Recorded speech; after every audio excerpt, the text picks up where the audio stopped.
জীৱ হত্যা হৈছে মহাপাপ আৰু এই মহাপাপখিনি কৰিবলৈ কিছু লোকে কিছু ল'ৰা ছোৱালীক উঠি অহা ল'ৰা ছোৱালীক উচতাই দিয়ে যে তহঁতে পাপটো আৰ্জি ল, কিন্তু আমাৰ ল'ৰা ছোৱালীখিনিৰ মাথাটোত মাল নাই। গতিকে তেহেঁতে যি কয় উঠ বুলিলে উঠে, বহ বুলিলে বহে। গতিকে লাগি গৈছে মানুহ হত্যা কৰাত। এসময়ত প্ৰফুল্ল মহন্তৰ দিনত চলিছিল গুপ্ত হত্যা আৰু এতিয়া বিজেপি চৰকাৰৰ দিনত চলিছে কি মুক্ত হত্যা। মুক্ত হত্যা আৰু লাহে লাহে এতিয়া গুপ্ত হত্যালৈকো পৰিণত হৈছে। সকলোৰে মৰমৰ প্ৰণৱজ্যোতি বৰা আৰু তেওঁ ঘৰ হ'ল পুৰণি গুদাম, নগাঁও জিলাৰ পুৰণি গুদাম মোহানিত। স্বাগতম জনাইছোঁ সকলোকে মোৰ আন এটি ভিডিঅ'ৰ মাজলৈ। আৰু সঁচাকৈ বহুত দুখ লাগিছে। প্ৰথমতে কি বুলি ক'মনো, ভাষাই বিচাৰি নাপাওঁ। ৰাতিপুৱা সদায় যেতিয়া মই কাম কৰিবলৈ লওঁ তেতিয়া মই টিভিটো ডাঙৰকৈ লগাই থওঁ আৰু ডাঙৰকৈ লগাই থোৱা সময়তে লগে লগে এটা তলত বিগ ব্ৰেকিং নিউজ আহিছে। নগাঁও পুৰণি গুদামৰ মোহানিৰ প্ৰণৱজ্যোতি বৰাক বেলেগ এঘৰ চোতালত ঘাতকে মাৰি পেলাই থৈ গৈছে। আৰু তেতিয়াই লগে লগে মই ফোন কৰিছোঁ কেইবা ঠাইতো, আৰু কাক ফোন কৰিছোঁ সেইটো নকওঁ বাৰু। মই তেতিয়া মনটো মোৰ ইমান বেয়া লাগিছে। আৰু পিছত মই মোবাইলটো চালোঁ। মোবাইলটোত যোন সেইফালৰ যিমানখিনি মোৰ ফ্ৰেণ্ড আছে সকলোৰে পোষ্টত সেই ল'ৰাজন।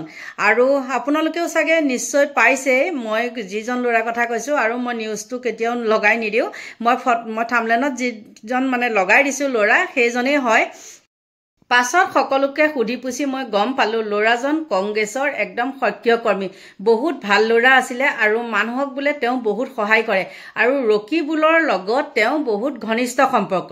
আৰু হত্যাকাণ্ড বুলি মানুহে সেইটো কাৰণে সন্দেহ কৰিছে যিহেতু চাওক, কালি সেই ল'ৰাজনৰ বন্ধু এজনৰ বিয়া আৰু সেই 12 পূজীয়াত বিয়া খাবলৈ ওলাই গৈছিল। এতিয়া বিয়া খালে নে নাই সেইটো ভগৱানেহে জানে। কিন্তু যদি তেওঁ বেমাৰ হৈয়ে মৰিছিলে বা কিবা হৈয়ে আছিলে, তেওঁ ঘৰত মৰিলে হয় নহয় জানো? কিন্তু তেওঁ বেলেগ এঘৰ চোতালতহে পাইছে, উদ্ধাৰ কৰিছে। আৰু সেইটোলৈ চাই সকলো মানুহে কৈছে এইটো গুপ্ত হত্যা বুলি। আৰু আপোনালোকেতো জানেই কিয় মানুহে সন্দেহ কৰিবলৈ লৈছে গুপ্ত হত্যা বুলি। চামগুৰি সমষ্টিত দেখিছে নহয়, ৰকিবুল হুছেইন মানুহটোকে দিন দুপৰতে যিমান আগতে মিটিং চিটিং কৰিবলৈ যায় তাতে মাৰপিটৰ ঘটনা ঘটে। আপোনালোকে নিশ্চয় অৱগত। আৰু সিদিনা দিন দুপৰতে ৰকিবুলক যেনেকৈ মাৰপিট কৰিছে, এয়া আপোনালোকে কাৰ হাত থাকে বুলি বাৰু ভাবে কওকচোন? তাততো আগতে এইবিলাক ঘটনা হোৱা নাছিলে, তেনেকৈ মানুহ মৰা নাই। কিন্তু এইবিলাক কেনেকৈ হ'বলৈ পাইছে?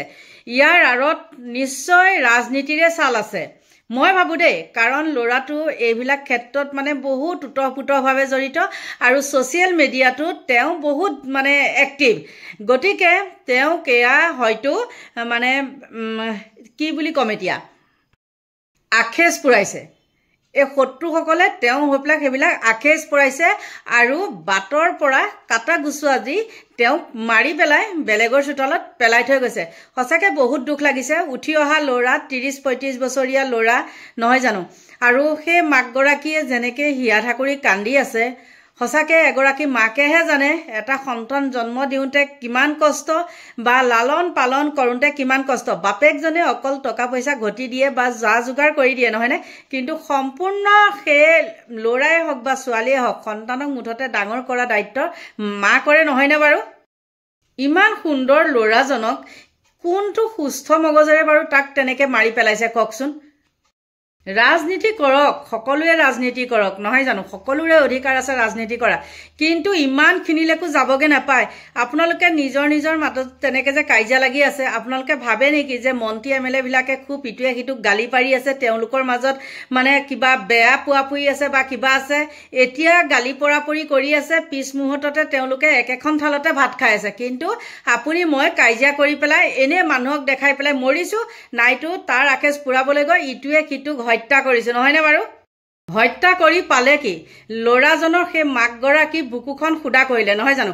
আৰু কিন্তু আপোনালোকে ধৰা নপৰিব পাৰে বা আপোনালোকৰ এইবিলাক বিচাৰ নকৰিব পাৰে, কাৰণ আপোনালোকৰে চৰকাৰ চলি আছে। কিন্তু ভগৱান আছে নহয়, ভগৱানৰ ওচৰত আপোনালোক কেতিয়াও সাৰিব নোৱাৰে।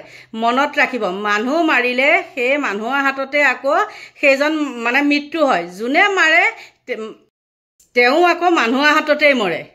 মানুহ মৰাৰ সমান পাপ নাই আৰু এইবিলাক মই ক'বলৈ গ'লে এই কেছটো বিচাৰো নহয় মই যদি মিছাকৈ কৈছোঁ আপোনালোকে নিশ্চয় গম পাব এইটো কেতিয়াও বিচাৰ নহয় কাৰণ ৰকিবুলক মাৰোঁতেই বিচাৰ নহ'লে আৰু এতিয়া বাৰু এই ল'ৰাজনক মাৰি পেলাইছে তেতিয়া বিচাৰ হ'বনে কেতিয়াও বিচাৰ নহয় কিয় জানে তেওঁলোকৰ অকল ঘৰখনেহে মানে এই কথাটো মনত ৰাখিব পাৰিব দুদিনমান খুব ওচৰ চুবুৰীয়া মানুহে হওক বা যোনেই নহওক আৰু এতিয়া ময়ে এতিয়া ছ'চিয়েল মিডিয়াত তেনেকৈ পাইছোঁ মই ভিডিঅ'টো বনাইছোঁ নহয়নে সকলোৱে এদিন তেনেকৈ পাহৰি যাব হয়তো কেতিয়াবা কাটচিত মনত পৰিব কিন্তু সেই মাকগৰাকীৰ কথা আপোনালোকে মনত পেলাওকচোন সেই মাকগৰাকীয়ে যি ধৰণে মানে হিয়া ধাকুৰি কান্দিছে মই এটা ক্লিপ ৰাখি থৈছিলোঁ কিন্তু ইয়াত দিলে হয়তো কপিৰাইট লাগিব পাৰে আৰু মোৰ মাতটো শুনি আপোনালোকে গম পাইছে মোৰ একদম বহুত মানে কিবা এটা হৈছে মাতটো বহুত ভাগি গৈছে বিয়া গৈছে ন আৰু আমাৰ ইয়াত বহুত ধূলি সেইটো কাৰণে মই কপিৰাইট লগা ভয়তে মই হেৰি কৰিব পৰা নাই মানে দিব পৰা নাই আৰু কথাখিনি মই ভালকৈ ক'ব পৰা নাই জানেনে ভিডিঅ'টো বনাই আছোঁ আৰু মানে কাহি স্কিপ কৰি কাটি গৈ আছোঁ কিন্তু উঠি অহা ল'ৰা ন সকলোৰেতো ল'ৰা ছোৱালী আছে আপোনালোকে নিজে ভাবকচোন তেনেকৈ যদি ইমান বয়সত গৈ পেলাই এই সৰুৰ পৰা মাকে ডাঙৰ কৰিলে 30-35 বছৰ হৈছে এতিয়া বিয়া পতা বয়সত যদি তেনেকৈ ল'ৰা এটা মাৰি পেলাই সেই মাকগৰাকীৰ বাৰু অন্তৰখনত কেনেকুৱা আঘাত লাগিব আৰু দেখাই পেলাই খাও দিব নালাগে মানুহগৰাকীৰ মনত যিটো মানে অশান্তি হয় বা যিটো দুখ পায় সেইটোৱে হ'ল খাওপাত গম পাইছে কোনো সুস্থ মানসিকতাৰ মানুহে এনেদৰে মানুহক হত্যা কৰিব নোৱাৰে আৰু তেওঁলোক আজিকালিতো আপোনালোকে জানেই সকলোৰে সৰুৰ পৰা ডাঙৰলৈকে প্ৰায়বিলাক ল'ৰা ছোৱালীয়ে কি কৰে একদম মদ ড্ৰাগছ এইবিলাকত বিভোৰ মদতকৈও এতিয়া আকৌ ড্ৰাগছত বোলে বেছিকৈ ধৰিছে মানে নিউজবিলাকত পাই থাকোঁ নহয় জানো কিন্তু সেইবিলাক খাই কৰি লৈ পেলাই সেই ল'ৰাজনক তেনেকৈ হত্যা কৰিছে বুলি মানে গাঁৱৰ মানুহে অনুমান কৰিছে বা মই হ'লেও অনুমান কৰিছোঁ আৰু সদুশেষত এটা কথা কওঁ সেই ল'ৰাটো মোৰ গাঁৱৰ লগতে মানে মোৰ গাঁওখনৰ কাষৰ গাঁওখনৰে ল'ৰা আৰু ভাল ল'ৰা সকলোৰে মানে পৰিচিত ল'ৰা সকলোৰে লগত মিলিব পাৰে সৰু ডাঙৰ একো হেৰি নাই হয়তো কাৰোবাৰ মানে তেওঁ হয়তো বাটৰ কাটা হৈ আছিলে মানে ৰাস্তাত যে হেৰি হয় কাটা পৰি থাকে তেনেকুৱা হৈ আছিলে তেওঁলোকে চাগে তেওঁ গুচাই দিছে আৰু কওঁ দেই এইবিলাক বহুত মহাপাপ আপোনালোকে এইবিলাক কাম নকৰিব ৰাজনীতি আপোনালোকে নিজৰ ভিতৰত কাজিয়া লাগি মাৰপিট কৰি মৰামৰি কৰিছে কিন্তু মন্ত্ৰী MLA বিলাকে মানে নিজৰ সন্তানক বাহিৰত পঢ়াইছে ভাল মানুহ কৰিছে মানে কি কৰিছে পুৰা আজাদি ঘূৰি আছে আৰু ইবিলাকক লালু পাঞ্জুবিলাকক নিজৰ ভিতৰতে লগাই পেলাই মাৰপিট কৰাইছে তেওঁলোকে এতিয়া মানে কাজিয়া পেচাল লাগিব বেয়াকৈ ক'ব পিছ মুহূৰ্ততে সকলোখিনি একগোট হৈ পেলাই তেওঁলোকে ভোজ ভাত খায় আৰু আপোনালোকে কি কৰে নিজৰ ভিতৰতে মাৰপিট লাগি পেলাই মৰে আৰু মই ভিডিঅ'টো ইমান মানে বহলাই নাথাকোঁ মোৰো কাম আছে গতিকে সকলোকে ভগৱানে ভালে কুশলে ৰাখক আৰু এইবিলাক বেয়া স্বভাৱবিলাক পৰিহাৰ কৰক দেই একদম কৰজোৰে প্ৰাৰ্থনা কৰিছোঁ আৰু ল'ৰাজনৰ যাতে আত্মাই শান্তি পাওক তাকেই কামনা কৰি আজিলৈ ভিডিঅ'টো ইমানতে সামৰণি মাৰিছোঁ বাই বাই